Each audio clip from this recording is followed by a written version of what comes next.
ადვოკატებს პროკურატურამ შეატყობინა მოემზადეთ იმისთვის, რომ ბრალი დაგიმძიმდებათ, აცხადებს გიგა ავალიანის მკვლელობის საქმის ერთ-ერთი ბრალდებულის მამა.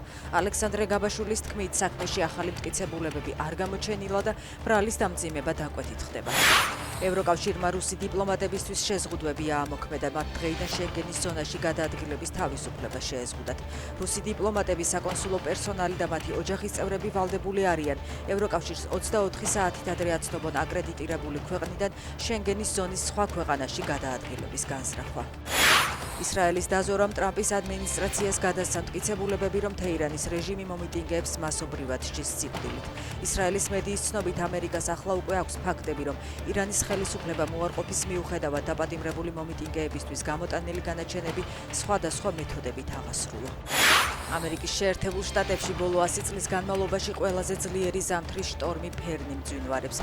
ქარბუქსა და ძლიერ ყინვას ამ დროის მონაცემებით 3 ადამიანი ემსხვერპლა. ცხადრები ნიუ-იორკში ქუჩაში იპოვეს. 18 შტატში საგანგებო მდგომარეობა გამოცხადდა, 10,000-ზე მეტი ავიარეისი გაუქმდა.